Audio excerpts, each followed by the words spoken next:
Here's a question you may have asked, and you may have heard other people ask. How much does something like that cost? Now, you only hear that kind of question when you really have no idea what the ballpark is. There's no anchor price to give you some place to start thinking about something. But ultimately, pricing strategies will determine how much you will be able to charge for your product and keep your clients coming back for more. Welcome to episode 20 of the Cheeky Sales Coach, Pricing Strategies. I think you can look far and wide and you would be hard-pressed to find something that has more attention given to it than pricing. Whether you're the buyer or the seller, it all comes down to eventually talking about price. I hope that you don't spend too much energy on this, but I have to tell you, if we took all of the energy that human beings have spent discussing price and pricing strategies in the last 100 years, we would have already landed on Mars with that much energy expended trying to get us to Mars. So it's a lot of energy. It's the thing that people talk about all the time. I'm often involved in many mastermind groups. And time again, people will come and they might have 20 years experience doing something. And they'll put together a bundle of new services and they'll say, what do you think I should charge for this? It is a never-ending discussion. So let's talk about 6 or 7 things you need to know about pricing strategies. Thing number 1, it's all about knowledge. Think about the old days before the internet, when you went into a used car salesperson or even a new car salesperson and you wanted to buy a car. Well, they had the advantage because they had the knowledge. Because you don't know what it costs to build a car. You don't know what it costs to have this package or that package. You don't know what it costs for shipping and delivery charges, advertising fees, on and on and on. And so they had a huge advantage. Skip ahead a bit, thanks to organizations like Consumer Reports and the internet, that knowledge became much more open. Now when you go into a car dealership, you can know exactly what they paid for that car. What is a reasonable markup? What they pay for all of the accessories and all the stuff they want to sell you. You basically can be on parity with the knowledge about that car. And you really should give them enough profit, give them a reasonable profit, say $500. But if you take the core base price of that car and all the information you have and add $500, that should be what you pay for that car. And so you have that knowledge as an advantage. But in many businesses, we don't have that kind of parity. It is easy to do research on some things on the internet, and so you can come up to speed on many things. But there's still a lot of things where you don't have access to all the knowledge, and your clients don't have access to all the knowledge. The biggest change, I think, is the expectation of knowledge. And so I think it's very important that you grab a hold of this and use it to educate your clients and prospects. Let them know what you know, but also in educating them, let them know that the difference between spending too much and getting the wrong thing and making bad decisions is you.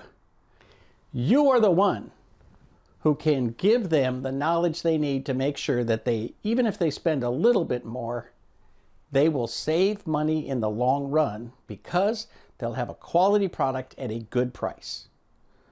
So, how do you figure out what to charge? I will tell you this. Do not take the purchase price and add X% and sell at that price. That is a very 20th century way of looking about pricing. Instead, look at the value of a product. And I will just give you a super simple example. Look at an iPhone versus an Android phone. functionality, you know, it's like Chevy versus Ford. It's a religious fight. But at the end of the day, they're both do 90% the same thing. And yet, the iPhone is ridiculously expensive, and pretty much every other phone is not. There are some who try to get the price, but they don't have the status it takes to ask for that price. So functionality would argue that they should be very similar. Reputation would argue that they should be very similar. But there's something about the branding and the marketing and the love that people feel for iPhones that they are willing to pay 3, 4, 5 times as much for a cell phone. Just remember, we talked before about what does a bottle of water cost. It's the same thing with every product and every service out there. There are razor blades that sell for $20. And down the aisle a little bit, there are razor blades that sell a pack of 10 razor blades for $20. So the price can be all over the map. One has a nice label and good marketing. The other one comes in a little plastic bag and has the store's name on the outside. Is it the same? Well, you have to make that decision. But the point is, pricing is not directly related to the cost of production. It is not related to the cost of acquisition. So you have a distributor, you buy products, you add your services, with luck you put them in a bundle, and you sell them for more. Thing number 2, anchor pricing is awesome. So let's talk about our word of the day, anchor. An anchor price is very simply a starting place for a conversation about the money piece of the transaction that you're hoping to complete. Perhaps the best example of an anchor price is MSRP, which is Manufacturer's Suggested Retail Price. So you can go to somebody and you can say, this beautiful thing has an MSRP of $7, but I'm going to give it to you for only $3. Or you could say, hey, this is an MSRP of $370, but we sell it regularly for $349 because I'm your best friend. Whatever it is, give them some place to start. There's an old joke that takes many forms, but basically it goes like this. How do you sell a $500 golf club? You put it next to a $5,000 golf club. So if you think about it, that's one of the things that happens with the layered bundles, right? Is you've got tier 1, tier 2, tier 3, and you've got some comparison. Again, you don't want to get sucked into letting clients compare things that are not exactly the same. Very frequently, they'll look at some low-end product and say, oh, I can get this. And you've seen it like with computers. I can buy this computer at the store for $250, and you want to charge me $1,000. Well, okay, unless the client's actually a moron, they know there's got to be a huge difference between those two machines, and yet they want to use this comparison. One time I had a client who had a management consultant that looked at a quote we had given them and then found a similar piece of equipment that was 5 years old. It was used. It was on eBay, and he sent us a picture of it and said, hey, they're only charging 10% of what you guys are charging. And I swear to you, this piece of equipment was bent where it had been taken out of the rack. And I was like, you know, this guy is an idiot, right? If you take his advice, you will put your own company out of business. The reason that we are charging so much for this is that it is going to keep you in business. It's going to protect your business. It's going to guarantee that if something goes wrong and you get a flood or a fire or the building ceases to exist, we can put you back in business the next day. That has a price, and it's not the price you're going to find for some piece of junk on eBay. So be careful to not let people talk about prices if they have no knowledge. When you have a comparison, when you have a $500 golf club and a $5,000 golf club, they should each be worth what you are actually charging. So here's a question. How much change in price leads people to move? The answer is roughly 10%. So if you can come down on a price, an anchor price, by about 10%, prospects are likely to start seriously discussing it. I'm not saying you should raise all your prices 10% and then begin the discussion, but just be aware. Some people like to bargain and so forth. So when it gets to that, they may want to have some movement. 10% is usually enough to get them to move. That's not always the case. But if you want to read a truly great book on pricing, Dan Ariely's book, Predictable Irrationality, is a great book. Dan Ariely talks about different ways of looking at pricing and how, even something as small as 1 penny can change the perception in pricing. It's quite amazing. And so when you think about money, you always have to remember that people bring their own context to a situation. And it's very difficult when you have some options out there that are free and others are actually valuable. One of the great myths of the internet, literally for the last 20 years, has been that there's a new economy where our goal is, and you'll see people say this again and again, first, we're going to get a huge base of supporters, people who use our app, use our product, use our software, and once we have the majority of the users, then we're going to start charging money and we're going to take over the market and just be billionaires. Well, for whatever reason, there have been a lot of billionaires, but no company has ever successfully pulled off that strategy. Some companies have taken a decent market share, but it's almost impossible to go from free to paid. And so what's evolved over time has been this crippleware version, where you know that the free version is missing some core features that you might want. And so you'll try it with the understanding that you might upgrade yourself and X% of the buyers will do that. But it's really, really hard if you've got a free option to compete with yourself in that market. If somebody else has a free option, that's easy because you can just wave your hand and say, if I had no support, if I had no service, if I had a crappy piece of junk application, I wouldn't charge for it either. Thing number 3, bundle, bundle, bundle, bundle, bundle. One of the best things that you can do, again, learning from the car dealerships, is to look at how they bundle things. It used to be, and a handful of car dealerships still do this, but it's unusual. It used to be that you would go into a dealership and they would have 100 options. Everything that you can possibly imagine, the color of the knobs on the radio, and whether you had these 6 different options for a radio and so forth and so on. And then they figured out, if we just have an essentials bundle and then a luxury bundle and a sport bundle, they can put different combinations of things in there. And there's still a few options to choose from, but fundamentally they've put things into bundles and people can say, well, I'm a sporty kind of guy and I like that faux wood finish on my dashboard, so I'll buy the sport edition. Or somebody else will say, hey, I'm a luxury kind of guy, I want to buy the LX edition.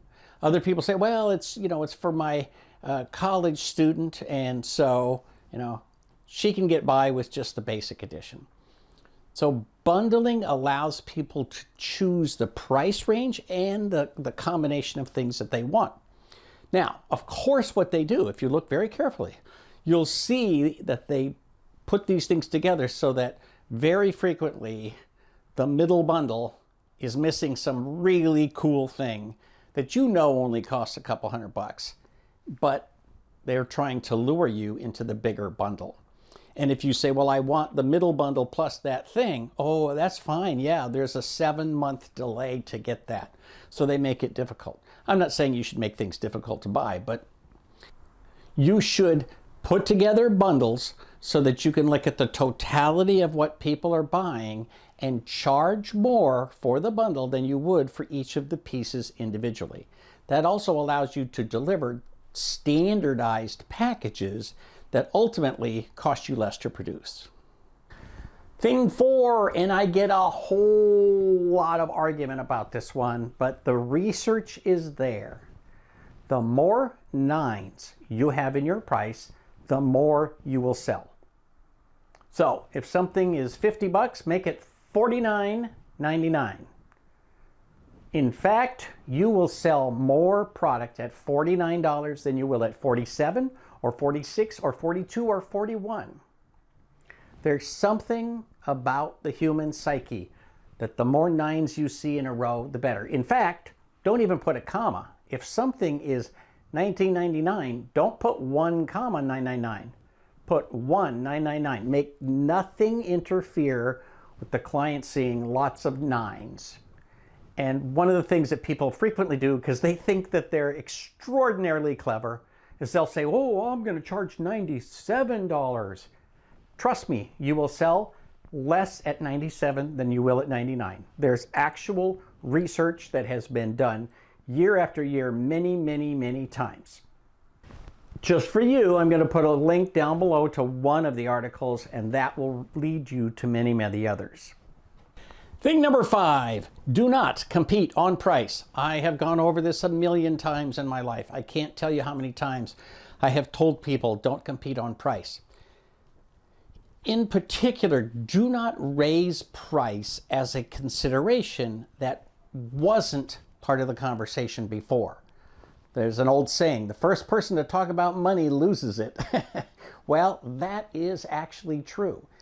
Very frequently, Stanford research shows if you introduce a price comparison into the discussion, there's an unintended consequence, and it's something you would probably never guess. When you start to see a price comparison, the prospective buyer begins to question whether or not they're being tricked into doing something. They're like, okay, why do you want to compare your price to somebody else's price? And they're now questioning you. And instead of it being all about the product, all about the service, now some of that discussion is about why did you bring up price? It's a very interesting thing to consider that just being the one who brings up price puts you at a disadvantage. Remember, if you're talking about price, you had better be very, very late in the sales process, and you should have already covered all of the material about what they're buying, what's included, what they get for their money, how much value there is, why you have such amazing service, right? Everything else should be discussed before price comes up. In fact, it is very possible, if you pay attention, tune into your clients, price may not be relevant at all. There are some magic words that most of us don't miss because we think it's just part of casual conversation. The magic words are, so what is this going to cost me? If a prospect asks, what is this going to cost me? They've already decided to buy. It's now up to you to not lose that sale by talking about money too soon. When they say, what is this going to cost me? Remember, they've already sold themselves. So don't say, well, I was going to sell it for this and now I want to sell it for that. No, you say only $9,999 or whatever the price is. Just tell them that. Or if you feel that you have to soft pedal it, which I don't think you do, but if you feel like you have to soft pedal it, simply say, well, we have 3 bundles. And we recommend, of course, that you take the platinum bundle because it's a best fit for the business that you're running. But however you bring it up, make sure that it's the last thing that you get to talk about. If you start a conversation on price, I guarantee you will make less money. You might not even make the sale. If you start the discussion on price, you have to remember that you're talking about something the client doesn't understand. Remember, we started this conversation talking about knowledge. Your prospect doesn't understand what you do for a living. Your mother doesn't understand what you do for a living. Your family doesn't understand what you do for a living. Your client doesn't understand what you do for a living. So you have to talk to them, you have to educate them so that they feel comfortable with what they are getting into. And once they want it, the price is not relevant. If they start out with the price, you could say, well, you want a car? Oh, okay. There are $14,000 cars, and there are $24,000 and $34,000 and $54,000 and $94,000 cars. So you can't say, I want a car, and think that you're talking about the same thing. There's low, medium, and high-priced roofing products, low, medium, high-priced lighting sets, low, medium, and high-priced everything you can possibly imagine. And there's also low, medium, and high quality for all of those things. So education, education, education will get your client engaged in a conversation about improving their business. And then it all becomes about, do they want it or not want it, and not about what's the price. Number 6, and this one's a little abstract, but context matters. If you can somehow put yourself out there as a premium product, there are people who only want to buy premium products. I don't know about you. When I go on Amazon and I want to search for something, I start with 2 clicks. First, I check the box that says Prime, so I get free shipping. And then I check the top number of stars. So if it's got 5 stars, 5 or more stars, that's all I want to look at. I don't want to look at anything that isn't a well-respected product. And I hope that all of those ratings are honest and that it really comes from real users and all that happy stuff. But the bottom line is, it's a simple, easy way for me to make sure that I'm not going to buy junk. I don't want to return things. I'm not the return things kind of guy. I am the buy it right the first time kind of guy. And so if I see 2 things and one is slightly more expensive, I'm actually probably more likely to buy that than the other. And I know there's so many people that they buy the generic equivalent thinking it's equivalent. I'm the kind of person, I never believe the generic equivalent is equivalent. I think it's generic for a reason. And there's a handful of cases, and I'll tell you my 2 favorite examples. One is Staples. I used to have a whole bunch of employees, and every time somebody would go to the store, they would try to save me pennies and buy off-brand staples. And I swear to you, they jammed up the staplers all the time. So I've got people, some of them earning $50,000, $60,000 a year, spending their time picking staples out of staplers. And so I told everybody, you will buy swing line staples to go with the swing line stapler. Period. End of story. Don't try to save me nickels and charge me dollars to fix the problem. The other example for me is Kleenex. I buy Kleenex brand Kleenex. I think it's a higher quality, doesn't stick in the box, it's easy to get out, on and on and on. Whatever. And maybe I'm a complete fool, but in a blind taste test, I'd rather blow my nose on Kleenex brand Kleenex. So context really does matter. There are many, many things. Water, gotta be honest, I don't think a brand name in water makes sense. Legally, if what's in that bottle is not H2O, we got a problem.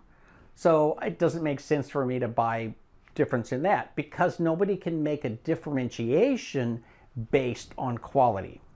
Now, when I go to clients, I used to always sell a specific brand name of computers, and I would say, I sell these because they come with a 3-year warranty. They'll actually last 4 or 5 years, but we want you to replace your equipment every 3 years. This is pretty much guaranteed. Nothing is ever going to go wrong in those 3 years. You can buy some other brand name, and I'll be in here fixing your crap all the time. So I think it's worth investing. Let's say up front it costs you an extra $150 for a computer.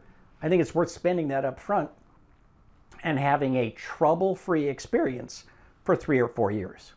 So you can get a better price if you have the right context for it. That's why when people try to compete on price, the context of quality is off the charts. It's down way, way, way below your discussion because you're not talking about quality. You're talking about price. And there is a relationship. I can't tell you how many times I have practically slapped people because they say, well, there's no difference between a $2,000 something and a $100 something. And I'm like, really?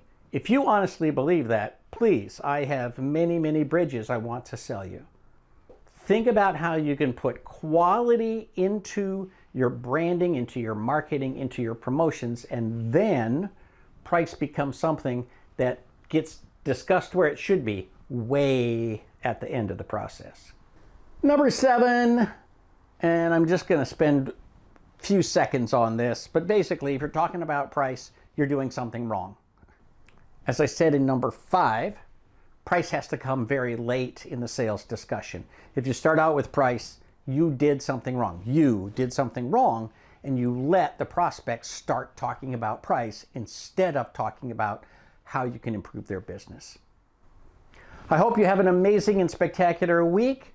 This is the Cheeky Sales Coach, and remember, when we get to 25 videos, we're going to switch over to marketing, so the 26th video will be our first of 25 videos on marketing. In the meantime, have a great week, make lots of money, and I'll see you next time on the Cheeky Sales Coach. Call to action. Like, subscribe, and ring that bell so you won't miss a thing.